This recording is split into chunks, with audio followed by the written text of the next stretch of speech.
Hello everyone, welcome to our channel The Success Master.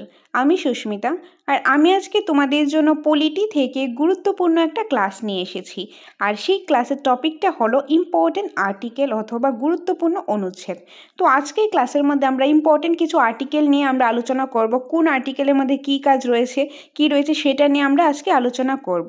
তো আজকে ক্লাসের মধ্যে যে গুরুত্বপূর্ণ কিছু আর্টিকেল রয়েছে প্রায় 50টার উপরে আমরা আলোচনা করব। তো তোমরা ভিডিওটা একদমই স্কিপ করবে না, স্কিপ না করে লাস্ট পর্যন্ত দেখতে থাকো, তাহলে তোমাদের বিভিন্ন প্রতিযোগিতামূলক যে পরীক্ষাগুলি রয়েছে কম্পিটিটিভ এক্সাম সেটার জন্য তোমাদের আশা করি কাজে আসবে। তো আজকে আমরা 50টার উপরে কিছু ইম্পর্টেন্ট আর্টিকেল নিয়ে আলোচনা করব। ওকে, তাছাড়া কোনো কোয়ারিজ থাকলে কমেন্ট বক্স ওপেন আছে, সেখানে কমেন্ট করতে পারো অথবা স্ক্রিনে দেওয়া নাম্বারে যোগাযোগ করতে পারো, তাহলে তোমাদের ডাউটগুলি অবশ্যই ক্লিয়ার করে দেবো। তাছাড়া তোমরা যদি আমাদের coaching centre the success master থেকে নোটস নিতে চাও, নোটসটাও নিতে পারো। আমাদের এখানে কিন্তু নোটসও অ্যাভেলেবেল রয়েছে। নোটের প্রাইস কত সেটা আমি বলে দেবো, আগে তোমরা ক্লাসটা দেখে নাও, তারপর বাকি বিষয়গুলি আমি বলে দিচ্ছি। তো দেরি না করে আজকের ইম্পর্টেন্ট ক্লাসটা আমি শুরু করছি। তো আজকে প্রথম যে আর্টিকেল রয়েছে সেটা হলো আর্টিকেল নাম্বার 1, ইউনিয়নের নাম এবং অঞ্চল। আর্টিকেল নাম্বার 1-এ রয়েছে ইউনিয়নের নাম এবং অঞ্চল। আর্টিকেল নাম্বার 2, নতুন রাষ্ট্র প্রবেশ এবং প্রতিষ্ঠিত। আর্টিকেল 3, নতুন রাজ্য গঠন, অঞ্চল, সীমানা এবং রাজ্যের নাম পরিবর্তন। যে আর্টিকেল 3-তে কী রয়েছে, যে নতুন কোনো রাজ্য গঠন করা হবে, যে একটা রাজ্য সেটাকে ভেঙে দুইটা করা হবে।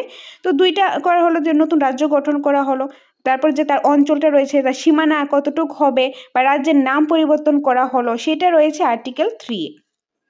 Next article 14। তো আর্টিকেল 14টার আগে তোমাদের বলে রাখি, আমাদের যে সংবিধানে, ভারতীয় সংবিধানের মধ্যে যে আর্টিকেলগুলি রয়েছে তার মধ্যে থেকে 12 থেকে আর্টিকেল নাম্বার 12 থেকে 35 পর্যন্ত হলো আমাদের মৌলিক অধিকার। তো মৌলিক অধিকারগুলি কী কী সেগুলি নিয়ে আমরা আগে আলোচনা করেছি, যে ক্লাসগুলি তোমরা যে আমাদের চ্যানেল দ্য সাকসেস মাস্টারে তোমরা পেয়ে যাবে, প্লেলিস্ট রয়েছে, সেখানে গেলে তোমরা এগুলি পেয়ে যাবে।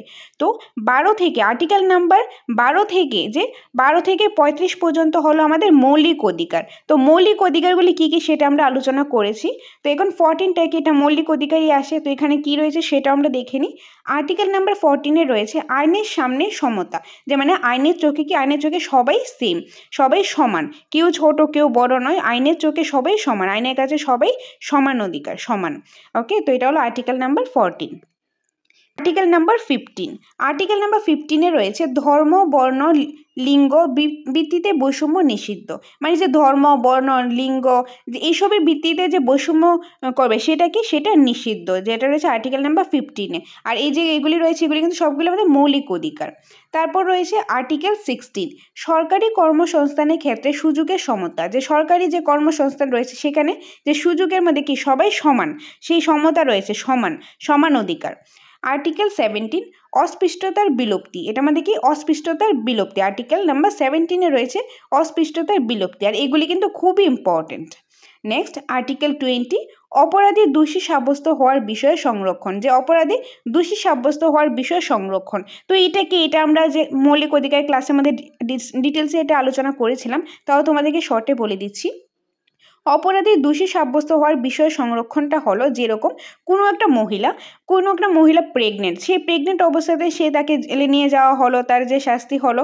তো এখানে কি হয়, প্রেগনেন্ট অবস্থাতে তাতে কি হয়, তাকে কিছুটা সংরক্ষণ দেওয়া হয়, যতক্ষণ যে ডেলিভারি হচ্ছে, বাচ্চাটা একটু বড় হচ্ছে, তার শাস্তিটা কি হয়, কমানো হয়, বা তাকে কি করে, তাকে একটু মানে কয়েক বছরের জন্য একটু রোধ করা হয়, তারপরে তার শাস্তিটা না হলো। তো এরকম আর কি, যে অপরাধী দোষী সাব্যস্ত হওয়ার বিষয়ে সংরক্ষণ রয়েছে কিছু কিছু ক্ষেত্রে, এটা আর্টিকেল 20-তে রয়েছে। ওকে, আর্টিকেল 21, প্রাণ এবং দৈহিক স্বাধীনতা সংরক্ষণ। যে প্রাণ এবং দৈহিক স্বাধীনতা সংরক্ষণ রয়েছে আর্টিকেল নাম্বার 21-এ। আর এই সবগুলি হলো আমাদের মৌলিক অধিকার, খুবই ইম্পর্টেন্ট এগুলি। বিভিন্ন কম্পিটিটিভ এক্সামে কিন্তু এখান থেকে কোশ্চেন আসে, এটা কোন টেট হোক বা অন্যান্য যে এক্সাম রয়েছে সেখানেও খুব ইম্পর্টেন্ট কিন্তু একটা পার্ট এটা। ওকে, নেক্সট রয়েছে আর্টিকেল নাম্বার 22।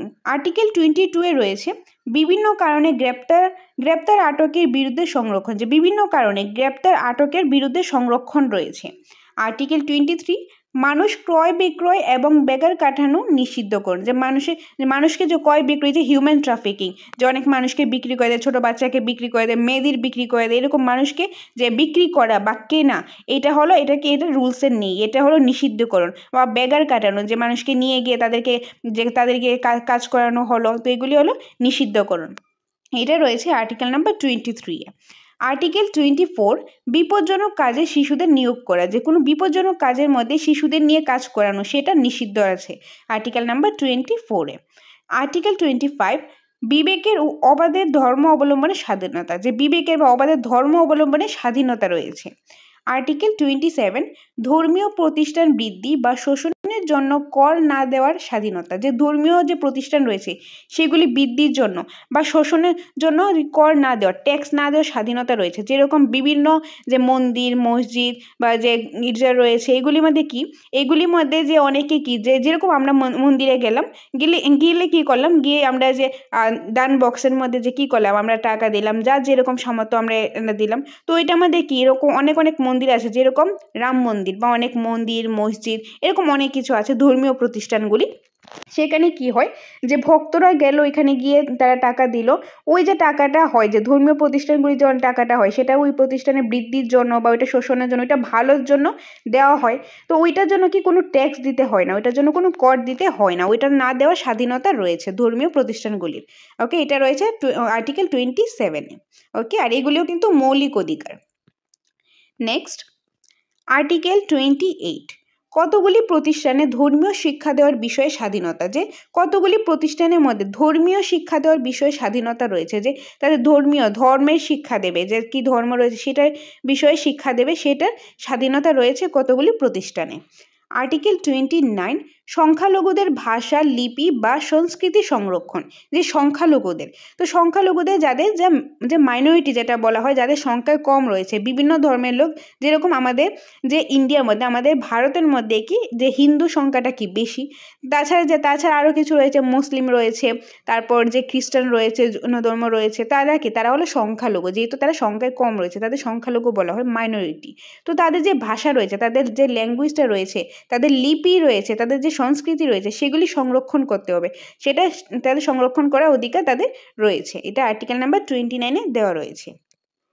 আর্টিকেল 30 শিক্ষা প্রতিষ্ঠান স্থাপন ও পরিচালনা সংখ্যালঘুদের অধিকার, যে আর্টিকেল 30 বলা হয়েছে, এটাও সংখ্যালঘুদের যে অধিকার রয়েছে, তারা নিজস্ব শিক্ষা প্রতিষ্ঠান স্থাপন করতে পারবে এবং সেটা পরিচালনাও করতে পারবে, সেটা সংখ্যালঘুদের অধিকার রয়েছে। আর্টিকেল 32 মৌলিক অধিকার প্রয়োগের প্রতিকার, যে মৌলিক অধিকার প্রয়োগের প্রতিকার রয়েছে, যে আর্টিকেল নাম্বার 32 খুবই ইম্পর্ট্যান্ট একটা পার্ট। আর্টিকেল 32 মৌলিক অধিকার প্রয়োগের প্রতিকার, যে আমরা যে পড়েছি যে 12 থেকে 35 নাম্বার আর্টিকেল যে রয়েছে, এই সবগুলি মৌলিক অধিকার। তার থেকে আমরা দেখলাম যে 14 থেকে এখানে যে 30 পর্যন্ত, আর যে 32-এর মধ্যে রয়েছে, আর্টিকেল 32-এর মধ্যে রয়েছে মৌলিক অধিকার প্রয়োগের প্রতিকার। যদি আমরা এই মৌলিক অধিকারগুলির উপরে যেগুলো আমরা ডিসকাস করলাম, এগুলি যদি আমরা না পাই কোনো কারণে, তখন সেটা নিয়ে আমরা সুপ্রিম কোর্টে যেতে পারবো, যে আমাদের এই অধিকারটা রয়েছে, মৌলিক অধিকারটা রয়েছে, কিন্তু আমরা পাইনি, সেটা আমরা যে মৌলিক অধিকারটা আমরা সুপ্রিম কোর্টে যেতে পারবো কিসের আন্ডারে, যে আর্টিকেল 32 বেসিসে আমরা সুপ্রিম কোর্টে গিয়ে দাবি করতে পারবো যে আমরা এই আর্টিকেলটা আমরা পাইনি, আমাদের এই অধিকারটা রয়েছে কিন্তু আমরা এটা পাইনি।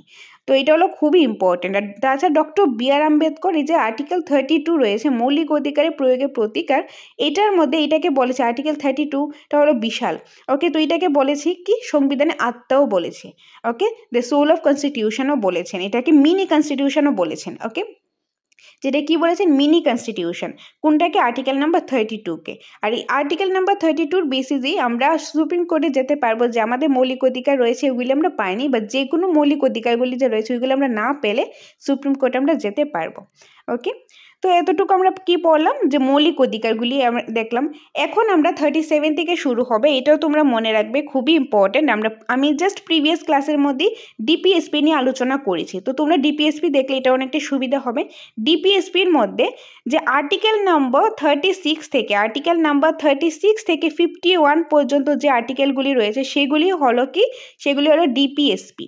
ওকে, তো এখন শুরু হবে মৌলিক অধিকার শেষ হলো, এখানে 32 পর্যন্ত দেখলাম, পর্যন্ত, 35 পর্যন্ত হলো মৌলিক অধিকার, আর 36 থেকে শুরু হয় কি, 36 থেকে শুরু হয় ডিপিএসপি, যেটা 51 পর্যন্ত হয়। তো এখন আমরা দেখব কি আর্টিকেল নাম্বার 37, কি দেখবো আর্টিকেল নাম্বার 37 কি রয়েছে এটাতে, রাষ্ট্র পরিচালনার নির্দেশাত্মক নীতিগুলি প্রয়োগ সংক্রান্ত বিষয়, এটা রয়েছে আর্টিকেল নাম্বার 37-এ, যে রাষ্ট্র পরিচালনার ক্ষেত্রে যে বিভিন্ন নির্দেশগুলি দেবে, যে নীতিগুলি, সেই নীতিগুলি প্রয়োগ করতে হবে। যে আমরা কি পড়েছিলাম প্রিভিয়াস ক্লাসে ডিপিএসপির মধ্যে, যে রাষ্ট্র পরিচালনা করার জন্য কিছু নির্দেশমূলক নীতি রয়েছে, ওই যে নীতিগুলি, রুলসগুলি কি, এগুলি আমাদের কর্তব্য হিসেবে আমাদের মেনে চলতে হবে। এটা সময়ের সাথে সাথে যে কোন সিচুয়েশনে কোনটা বা কোন সময় কোনটা দরকার, সেই নীতিগুলি রাষ্ট্র পরিচালনা করার জন্য এই নীতিগুলি অ্যাড হয়। তো ওই যে নীতিটা প্রয়োগ করতে হবে, প্রয়োগ করার যে সংক্রান্ত বিষয়টা, এটা রয়েছে আর্টিকেল নাম্বার 37-এ। ওকে, নেক্সট আর্টিকেল 40, আর্টিকেল 40-তে রয়েছে গ্রাম পঞ্চায়েতের সংগঠন। আর্টিকেল 40-তে গ্রাম পঞ্চায়েতের সংগঠন করতে হবে, যে বিভিন্ন গ্রামের মধ্যে গ্রাম পঞ্চায়েতের সংগঠন করতে হবে, সেই গ্রাম পঞ্চায়েতের মধ্যে যার যার পোস্ট দিতে হবে, যার পদ দিতে হবে, যাতে তারা তাদের কাজটা তার নিজের দায়িত্ব হিসাবে কাজটা করতে পারে, ওই জায়গাটা ভালো, ওই গ্রামটা ভালো হয়। আর একটা গ্রামের ভালো হলেই তো যে দেশের ভালো হবে। ওকে, তো আর্টিকেল 40-তে রয়েছে গ্রাম পঞ্চায়েতের সংগঠন। আর্টিকেল 43-এ রয়েছে শ্রমিক জীবিকা নির্বাহ সহায়তা, যে শ্রমিকরা রয়েছে, শ্রমিকদের, তারপর যে কৃষি রয়েছে, তাদেরকে কি করতে হবে, তাদেরকে কাজ করার সুযোগ দিতে হবে, বেসিক্যালি তাদের জব দিতে হবে, বিভিন্ন কাজ তাদের সুযোগ সুবিধা করে দিতে হবে কাজের জন্য, যাতে তারা কাজ করে তারা ইনকাম করতে পারে, যাতে তারা কাজ করতে পারে, টাকা পেতে পারে, এবং তাদের লাইফটা কি করতে পারে, মানে লাইফটা যাতে তাদের জীবিকাটা নির্বাহ করতে পারে। ওকে, তো আর্টিকেল 43-এ শ্রমিকদের জন্য জীবিকা নির্বাহ সহায়তা দেওয়ার কথা বলা হয়েছে। দেন আর্টিকেল 45, শিশুদের জন্য নিকটে ও বাধ্যতামূলক শিক্ষা বিধান। ওকে, মানে এটা খরচ ছাড়া শিশুদের জন্য কি করতে হবে, যে খরচ ছাড়া বা তাদের বাধ্যতামূলক কি করতে হবে, শিক্ষা বিধান করতে হবে। ওকে, আর্টিকেল 46, এসসি এসটি ওবিসি শিক্ষাগত এবং অর্থনৈতিক আগ্রহের প্রচার, যে আর্টিকেল 46-এ এসসি এসটি এবং ওবিসিদের শিক্ষাগত ও অর্থনৈতিক আগ্রহের প্রচার করতে হবে।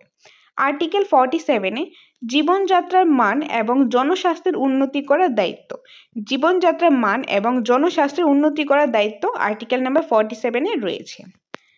নেক্সট রয়েছে, আর এগুলি কিন্তু সবগুলি ডিপিএসপির আন্ডারই আসে, যেটা আমরা প্রিভিয়াস ক্লাসে আমরা আলোচনা করেছিলাম। ওকে, সো আর্টিকেল নাম্বার 49, স্মৃতিস্তম্ভ স্থান সুরক্ষা করা, যে স্মৃতিস্তম্ভগুলি রয়েছে, যে বিভিন্ন জায়গায় রয়েছে, অনেক আগে কোনো একটা কিছু বানানো রয়েছে, এগুলি আমাদের কি করতে হবে, ওই স্থানটা, ওই যে জিনিসটা আমাদের সুরক্ষা করতে হবে, প্রোটেক্ট করতে হবে। যেরকম ফর এক্সাম্পল তাজমহল রয়েছে, লালকেল্লা রয়েছে, এরকম আরও অনেক জায়গা রয়েছে। ওকে, যেরকম এখন রাম মন্দির বানানো হয়েছে, তো এটা কি হবে, রাম মন্দির এখন তো নতুন নতুন হয়েছে, খুব মানে এটা আমাদের খুব যত্ন সহকারে এটা রাখা হচ্ছে, এটা যাতে আরও অনেক বছর পর, 50 বছর 100 বছর পরেও যাতে এটাকে প্রোটেক্ট করে রাখা হয়, তো সেরকম করতে হবে। যেরকম আমাদের আরও অনেক 100 বছর 50 বছর 200 বছর আগে অনেক কিছু বানানো হয়েছে, ওই যে স্মৃতিস্তম্ভগুলি, সেগুলি কি করতে হবে, স্মৃতিস্তম্ভ বা এরকম জায়গাগুলি যে রয়েছে, স্থানগুলি, সেগুলি আমাদের প্রোটেক্ট করে রাখতে হবে, সুরক্ষা করে রাখতে হবে। এটা হলো আর্টিকেল নাম্বার 49-এ। আর্টিকেল 50-তে বলা হয়েছে শাসন বিভাগ থেকে বিচার বিভাগ পৃথক করা, যে শাসন বিভাগ থেকে বিচার বিভাগকে পৃথক করতে হবে, আলাদা করতে হবে। আর্টিকেল 51, রাষ্ট্র আন্তর্জাতিক শান্তি ও নিরাপত্তা সুনিশ্চিত করবে, যে রাষ্ট্র আন্তর্জাতিক শান্তি ও নিরাপত্তা যে সেটা সুনিশ্চিত করবে কি রাষ্ট্র, এটা রয়েছে আর্টিকেল নাম্বার 51-এ। তো আর্টিকেল নাম্বার 51 পর্যন্ত কি ডিপিএসপি, যেটা আমরা প্রিভিয়াস ক্লাসে আলোচনা করেছি, আজকে আমরা দেখে নিলাম। ওকে, তো আজকে কিন্তু আমরা কি দেখছি, ইম্পর্টেন্ট কিছু আর্টিকেল নিয়ে আমরা দেখছি, যে গুরুত্বপূর্ণ কিছু অনুচ্ছেদ, এখানে কিন্তু সবগুলি নেই, কিন্তু যেগুলি রয়েছে খুবই ইম্পর্টেন্ট, বিভিন্ন প্রতিযোগিতামূলক এক্সামের জন্য খুবই ইম্পর্টেন্ট এটা।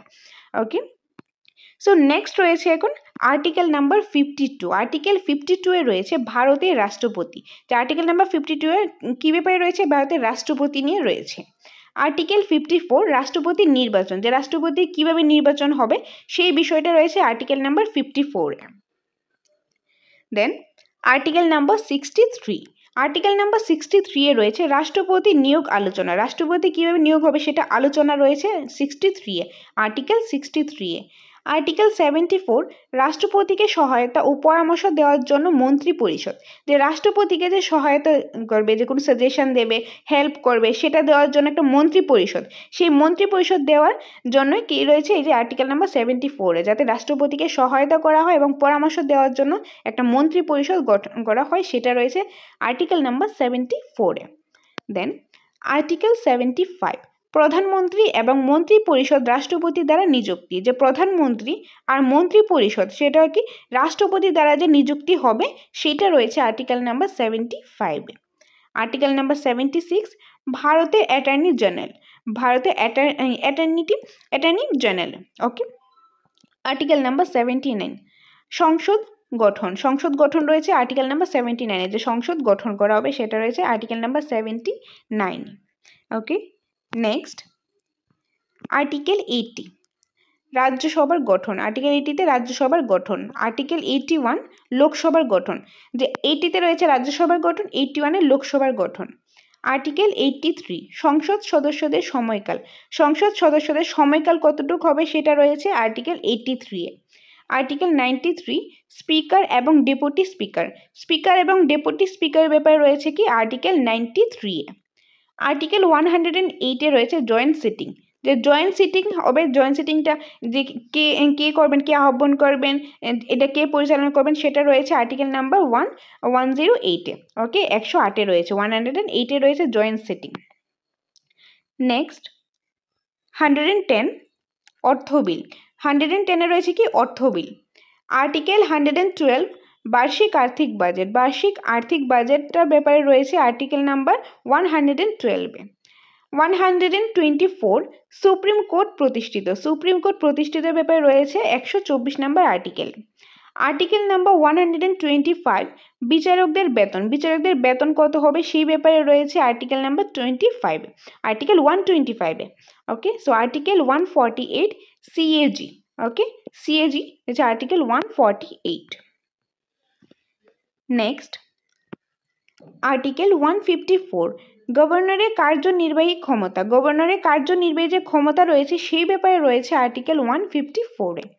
আর্টিকেল 164, রাজ্যপাল মুখ্যমন্ত্রীকে নিয়োগ করেন। রাজ্যপাল মুখ্যমন্ত্রীকে নিয়োগ করেন, এই ব্যাপারটা রয়েছে আর্টিকেল 164-এ।